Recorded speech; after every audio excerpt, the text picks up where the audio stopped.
All right, what's up, everybody? Essentially, what this video is, and what today is for me in general, is a new chapter to the channel of Basement Bodybuilding. And what I mean by this isn't my content's going to be changing, my philosophies have changed.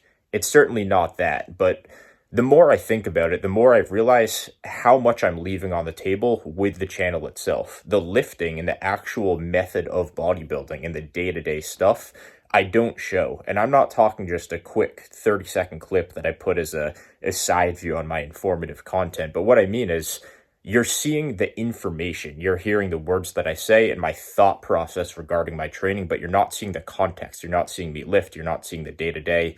And most importantly, you're not seeing my competitive edge in the mindset that I actually have within my workouts. And that's not just to say I'm always some motivated guy and I know exactly what to do and I train harder than you. That's to show you, like, yeah, there are some times where I probably do train harder than most people. At the same time, I deal with struggles too. There's sets that I want to skip. There's days I don't want to lift. And if I can show you how I overcome those and my approach when I get in those situations, that can help you guys too. And this isn't just to show off myself or just to help you guys, but it's to give context to my channel. It lacks that true raw lifting content, which is just such a huge part of what the channel is, and more importantly, just who I am as a person. So I think it's important to show stuff like this. With that being said, that's enough talking. Let's hit this pull session. Today we're doing lats, traps, upper traps, and a little bit of tricep work too. So it'll be a fun session. We're starting off with this, where is it? That beautiful hammer strength pull down over there. I got the flannel on. It's fall season, perfect for flannels. And this one shrunk. Maybe I grew, trying to be optimistic here. With that said, it's a good problem to have. Let's get the lats even bigger now. Basically, my main cue when you're warming up for a lift is go for perfect reps. And this especially applies to lifts that are more complex. Something like an RDL or a pull-up are definitely good lifts to apply this to. However many reps you do, use a weight that's light, but challenging enough to where you can actually feel it, and just try and maximize your technique. Go for only perfect reps. And that will set you up to actually continue that good technique into your working set. So for myself, I'll lean in a little bit, let the lat stretch around my ribs just a little bit, not going up too high, trying to train in the quote-unquote active range of motion for the lats. If you go too high, they get disengaged, and they'll lose leverage if you try and go too far down like that.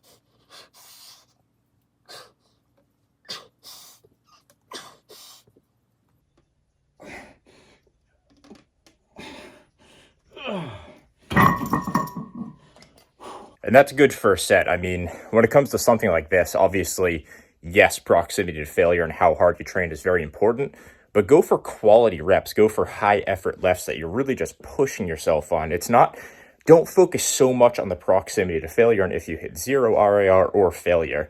As useful as that stuff can be, and as much as I'm an advocate for it, a lot of the time that stuff is going to come down to your effort levels, and your effort levels are going to be key in making sure that it's a true RIR that you're actually shooting for. So yeah, I mean, overall with a lift like this is something that I used to do as an accessory. I mean, my lats were a muscle that I trained pretty hard back in the day during those power building days, but at the same time, I would never let myself open with a pull down of any sort for no logical reason. It was purely an emotional reasoning because I wanted to do something big and heavy and show off that big heavy deadlift. But at the same time, if I'm spending all of my training energy and training economy on something like that, and I'm not telling you not to do challenging hard big lifts like a deadlift. I mean, obviously that's a debate for another time, but this is a perfect movement for the lats that I'm doing right now. And to think that I would always train this in a fatigued state, completely half-hearted, it's disappointing. And I think this is a big reason why a lot of people maybe have small lats or muscles that don't get the attention on the big three. So lats are now toast. By the way, this is 2 sets on everything. I finished up 2 sets of my vertical pulls for my lats on the machine. This is really good to target, especially the lower lats, but mostly the entire lat. Not going to be too nitpicky with that. Dumbbell rows up next. I like to do these with a very slight rounding of the back. I also like to use a little bit of cheats. This is going to be good to target the upper portion of the lat that isn't quite adequately trained on the pull down. So this will get a really good stretch. It uses my rib cage for the lat to stretch out, especially that upper lat. And also the shoulder blades, the movement of the shoulder blades determines a lot, along with your elbow angle, on how much your traps are hit. So this is a great lift for the mid to lower traps, as well as the upper lats, depending on your elbow angle.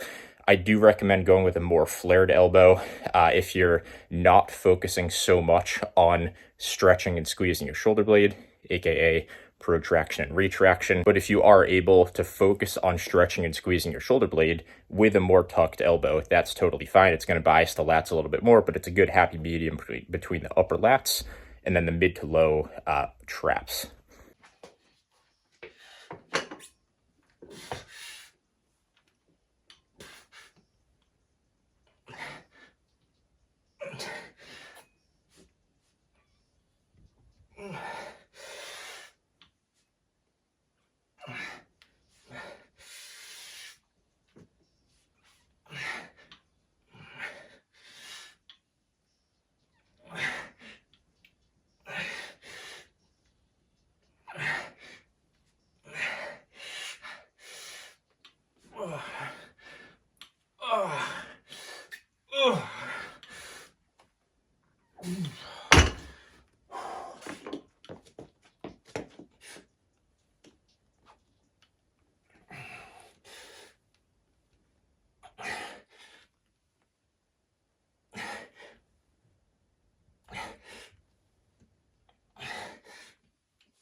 So power shrugs up next.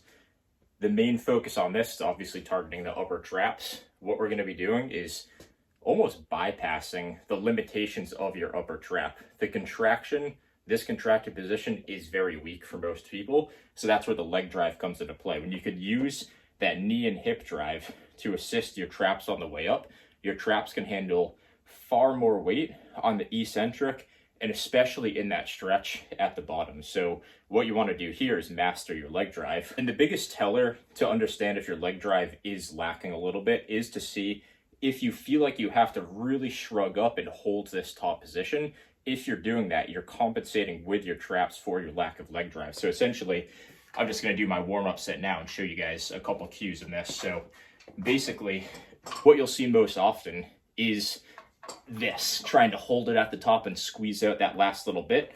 Not even all the way up, sometimes only halfway up. That's a sign your leg drive obviously isn't doing enough work. So be a little bit more explosive, get the weight up, and instead of holding it at the top and really trying to contract it as hard as you can, come right back down into a slow, controlled eccentric. So up, slowly down into a stretch. Hold this still for a second, and then get into your next rep.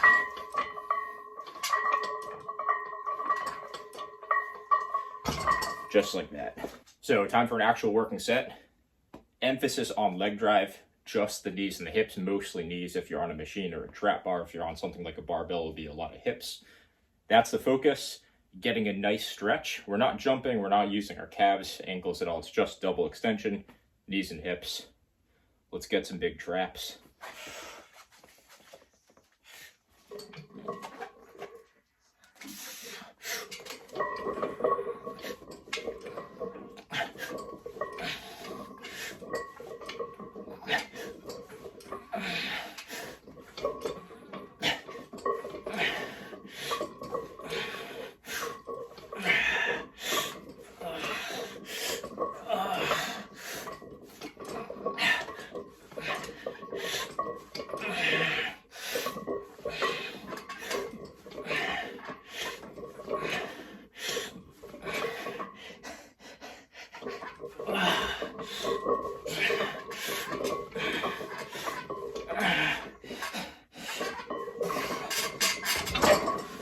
So the back is officially fried. Moving on to some triceps now. We're going to start off with one of my favorite lifts. What we're going to do here, Smith JM press. 1Q when you're doing these. You don't want it to be too much of a press, and you don't want it to be too much of an extension. One rule of thumb to fix this, lower the bar between mouth height and collarbone height. So anywhere between this level is totally fine. And what this will do is keep it as a hybrid lift. So you'll notice no matter if I'm going to my collarbone or to my mouth, my elbow is between my shoulder and my wrist. If your wrist is below your elbow or your elbow is down near your shoulder and it's no longer in between these two, you're turning into either too much of a press or too much of an extension. A JM, even though it's called a press, it's a hybrid lift between an extension and a press. It's almost like a hack squat or a plat style squat for your quads. So you're smushing your elbow like this. Tricep is crazy stretch. You can already see it like that compared to how it usually is. So tricep stretches out a ton. I'd say it's easily my favorite lift for the lateral head of the triceps.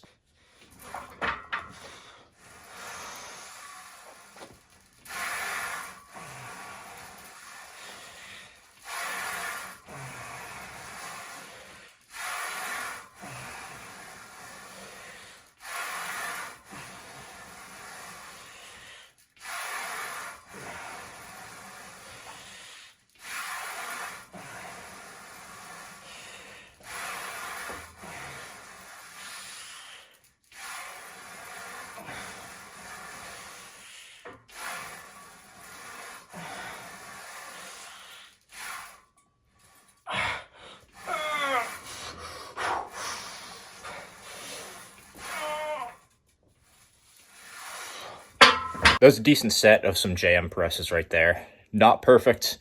Form was pretty good, but you never know. Like sometimes you just might have that extra gear in you to do more reps and just push harder. And it's not just for the sake of getting more reps or getting that +1. That's not the point. A lot of people mess that up. What I'm talking about is effort levels and proximity to failure. One thing that I see lacking a lot in the community is just a lack of competition, and not a whole ton of people have that competitive edge. And I think that's something that's so crucial to truly being a successful lifter. And I'm not saying to just go compete with everyone and try and be like the biggest, strongest guy in the gym in all cases, but at the same time, you have to have that competitive edge to truly be a great lifter, in my opinion. I think just that you versus you, it will get you far, but at the same time, you don't want to let that allow you to become complacent. You guys should try and be better than me, and I'm going to try and be better than everybody else too. It's just the mindset that I've always had. That's one thing that I learned from being a hockey player is I wasn't a very gifted person. I'm not that tall. I'm only 5'9", so I had to really train hard, get strong, get fast, get quick, get in shape, and refine my skills to surpass people and to leapfrog people. And of course, in lifting, you're not competing for a spot on a team. But the better you can be as a lifter and the bigger you can be, the more that bleeds into your character as a person, and the more that bleeds into your confidence in your day-to-day life. So I don't know. That will be something I'll have to turn into a full video. I don't want to drag this out too long for now, but I want you guys to take that competitive edge, take that spirit, and just get outside of your comfort zone. Where a lot of us get so stuck in a routine with our lifting. It's the same effort every session, which isn't a bad thing. But I think a lot of us have that extra gear to switch into, and there can be immediate gains right around the corner. And this even happened to me. I've been lifting for 6.5 years at this point. Not right now, but when this happened back in February or March, it was right when I finished my cut, and I got back into my lean bulk. And of course, yeah, there's some new gains from just getting back into a surplus. But at the same time, I ramped my training up like crazy at that point in terms of my effort levels and my focus and my competitive edge. I had a chip on my shoulder, and a lot of people talk about that little transformation that I made. That was, yeah, it was over the course of a year, but a lot of it was just those couple months of just instantly turning up that competitive edge and applying more effort to my training. And there's just gains right around the corner for so many of you guys. So I'm not telling you to second guess your effort levels on every set or anything, but when you have an extra gear you can kick into, you know deep down. And if you know that, I'm challenging you to kick that in and actually make it happen.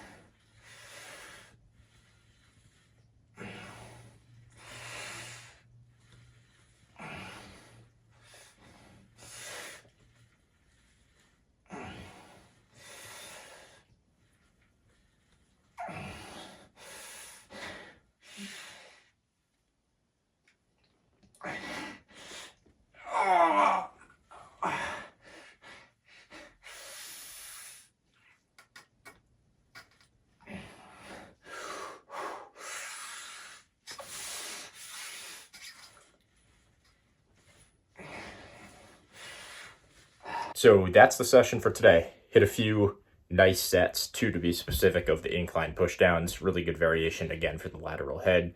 Not as much of a long head focus for the tricep this session, although I do have that on my other pull day. So yeah, I guess moving forwards, I'll be following my training a little bit more on the channel, so you guys are able to see a bit more of it. And I do plan on probably going a bit more in depth on a few other things, but we shall see.